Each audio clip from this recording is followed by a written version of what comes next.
నమస్కారం.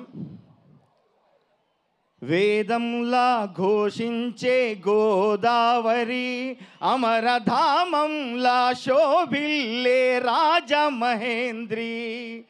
ఏనాడు రాశారో కానీ ఇంతమందిని చూస్తుంటే నిజంగా సాక్షాత్తు ఈ రాజమహేంద్రవరం అమరధామంలా ఉంది. ఒక వరంగల్ జిల్లా హన్మకొండ నుంచి పాట కొంగు పట్టుకొని సాగించిన నా ప్రయాణం చూసుకుంటే ఈరోజు ఈ వేదిక మీద global star Ram Charan game చేంజర్కి 2 పాటలు రాసే అవకాశం వరకు సాగిన నా ప్రయాణంలో ఈ గేమ్ చేంజర్ ఒక పెద్ద మలుపు.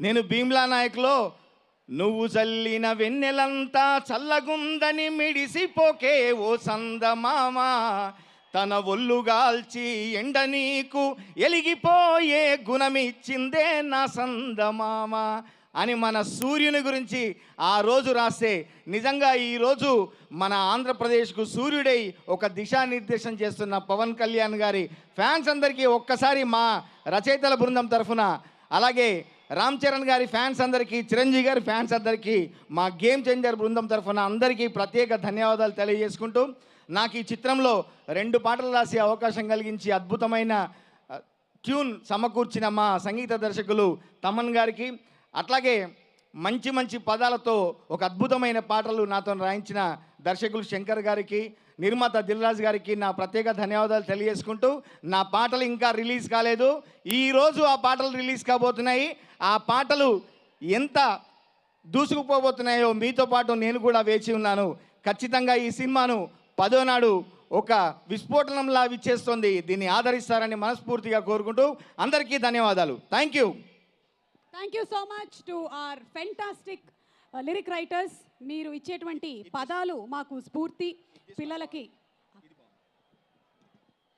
పిల్లలకి కూడా మీరు ఇచ్చేటువంటి సాహిత్యంతో ఎన్నో గొప్ప గొప్ప విషయాల్ని నేర్చుకుంటూ ఉన్నారు. Thank you so much to all 3 of you all. అలాగే ఈ చిత్రంలో డైలాగుల్ని అద్భుతంగా రాసినటువంటి మా డైలాగ్ రైటర్ సాయి మాధవ్ బుర్రా గారిని వేదిక మీదకి సగౌరవంగా ఆహ్వానిస్తున్నాము. అండ్ ఆల్సో ఈ సినిమాలో ఒక డిఫరెంట్ క్యారెక్టర్ అన్నంత వరకు అయితే తెలుసు మాకు, సినిమా చూసిన తర్వాత కానీ మాకు తెలియదు. నవీన్ చంద్ర గారిని సాదరంగా వేదికపైకి ఆహ్వానిస్తున్నాము. Fantastic actor, versatile actor. ఆయన ఎంత గ్రేస్ఫుల్గా పర్ఫామ్ చేస్తారో అంతే అణిగిమణిగి ఉంటారు. బ్యూటిఫుల్ పర్ఫార్మర్ నవీన్ చంద్ర గారికి సాదర స్వాగతం పలుకుతూ వేదికపైకి ఆహ్వానిస్తున్నాము.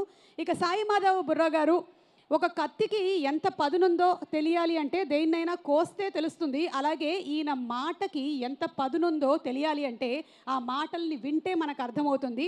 మోస్ట్ పవర్ఫుల్ డైలాగ్స్ని రాసిన one of the fire storm writers